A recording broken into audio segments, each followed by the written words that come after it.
Cool. Hi. What's going? What the? What up? Hi.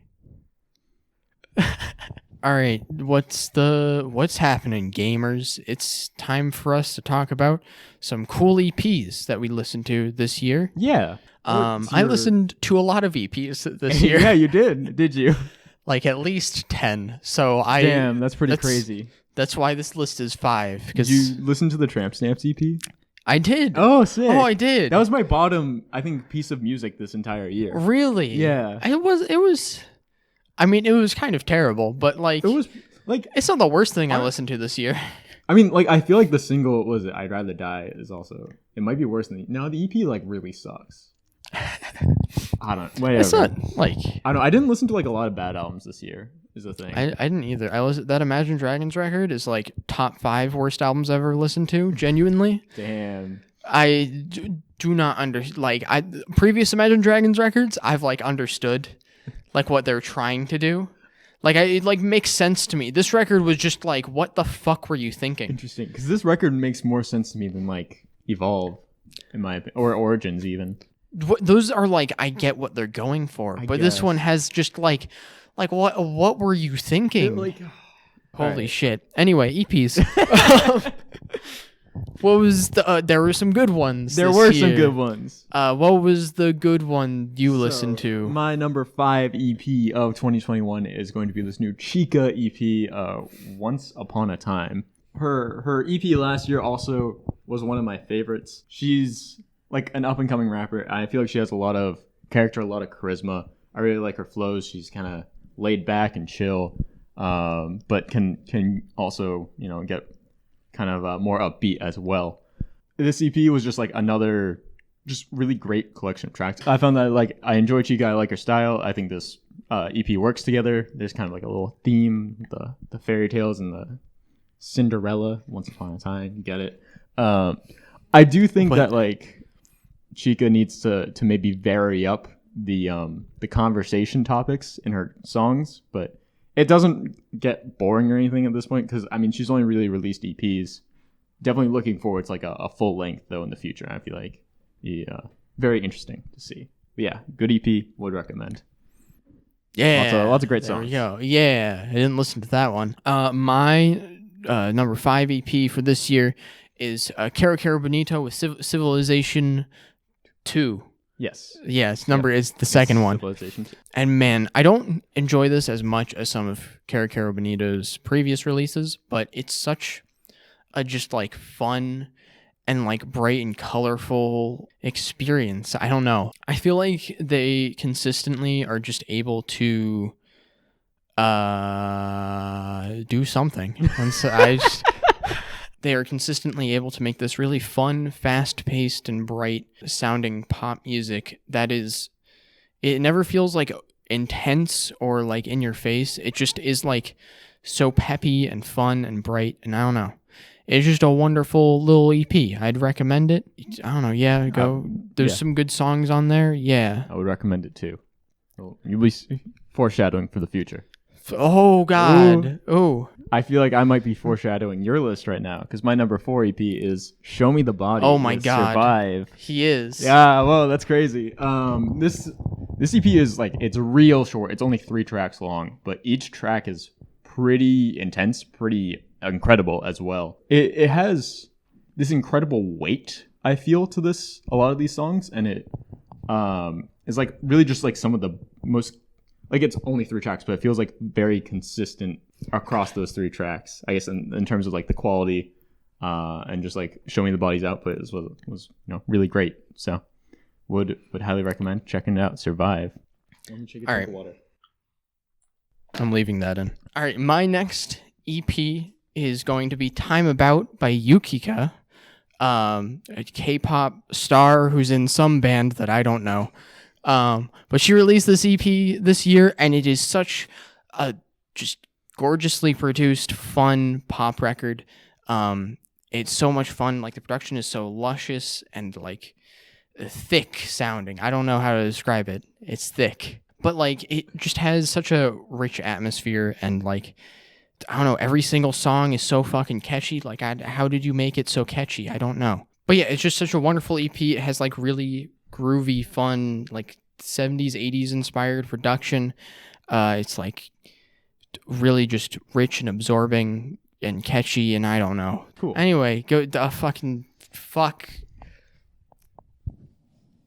So my number 3 EP of 2021 is dltzk with Teen Week. I reviewed this album much earlier in the year, and it's definitely grown on me since then. I also like the album that Zeke released as well, although I think the EP shines more. It's just more consistent. Zeke's voice can be not the greatest, and also lyrics not the greatest. So I think the length of the album kind of detracts from it, whereas the EP is much shorter, and honestly, it's like really fun. It's grown on me a lot of the year. Just the incredible kind of off the wall production, the blend of hyperpop and emo elements. Like a couple of these tracks are like really solid bangers. And there is like a line here or there where it's like I really like that line. And I want Zeke to like, you know, take those elements and do more of that in the future. Because I think there's a lot of potential here, and I would love to see it go even further. I mean, like, I already love the current output, and I can only wait to see what's next. My number 3, which was foreshadowed by Bren Daniel Ooh. over here. It's Survive by Show Me the Body. I find consistently that Show Me the Body just have such a unique sound within punk music. It's very aggressive and angry and dark, but it also is like really depressing sounding. It's oppressive in a way, and that comes through very heavily in both the composition and also the lyrics. It's a very politically charged record with just like anger directed at like everything. But also the way it approaches those topics is in a very like, I guess, we're fucked kind of way.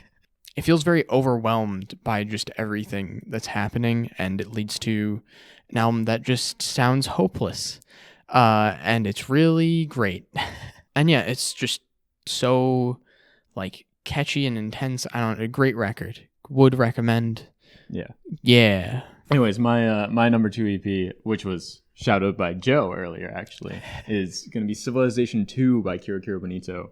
I'm a huge Kero Bonito fan. I love that they've been able to progress their sound, their style over the years. It gets continually like kind of more depressing, which is fitting, but they keep on managing to sound great, approaching new sounds and styles as well. Like you can point to pretty much any point in their discography, and they're just putting out very, very solid output. This new EP, I love parts of it, and there's also, I do think that it's more grounded in the real world than some of their previous work, and I think there are some commentary bits which are kind of lacking there, but overall, just the sound, the style are there to pick it back up, really. Princess and the Clock is just like such fun, kind of fast-paced, seemingly like video gamey inspired song. Well Rested is quite possibly my favorite Kero Bonito track of all time. What the fuck? I love the composition, the build on that track. Over Flamingo? Over Flamingo, yeah. This man's insane. I think there's just like a couple of just really, really great cuts on this record. It's also only 3 songs long, so definitely check it out. Also check out like all of Civilization 1 and Civilization 2. Real good, both real good. My number 2 EP of the year is Clowncore with 1, 2, 3, 4. I didn't know they released an EP. I don't know if it counts as an EP. It's just on YouTube. Oh. It's just like a video on YouTube. And man, it's Clowncore. It just has this like insane, frantic energy that like all of Clowncore's songs have, with just like wild saxophone playing, and like since there's one song opens up with just like video game like MIDI music and then turns into like in more insane shit. But what's also interesting is there's like a track on here that just becomes insanely like atmospheric. It reminds me a lot of like more atmospheric cuts off of Oil of Every Pearl's On Insides. Yeah, like that, it feels that like kind of like that. It's very grand and moody cut just in the middle of all of this insane shit that's going on. And I love it. I love Clowncore so much. I love them. Do you want to do, I feel like our number 1 EP is the same EP. Is it Yves Tumor? No. No, really? Yeah. The Asymptotical World? This EP is so good. What? Yeah, it's really good, but it's not on my list. It's not on your list? Yeah. What the fuck? No. So yeah, my number one EP of 2021 is The Asymptotical World by Yves Tumor. Every song goes so hard off this EP. It's good. I think it is just the production sounds very lo-fi in a way that like takes a bit away for me. For me, that serves to enhance the EP personally. Like I love the kind of like overpowering synths on like Jackie, and just throughout the record, I feel like it's just banger after banger. Like it's such a groovy EP in my opinion. I don't know. I think the production on this EP has worked for me way more than any of Yves Tumor's previous work. So I was like very excited with this EP, and I kind of thought you would be too. But just me, huh? Yeah, it's just you. But yeah, I would highly recommend checking this EP out. Maybe if you like previous Yves Tumor, don't check it out because maybe you won't like it as much. Well, I still like it. Okay.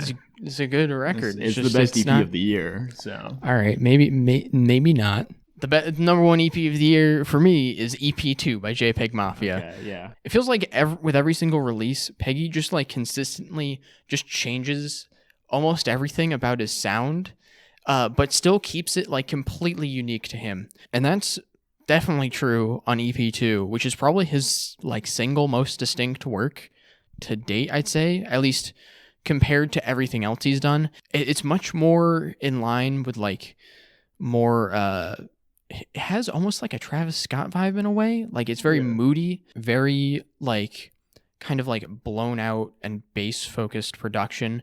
There's so many tracks on here that are just like fantastically produced. I love like there's one track, I forget which one it is, but it has like these horns that come in on it, and it sounds so good.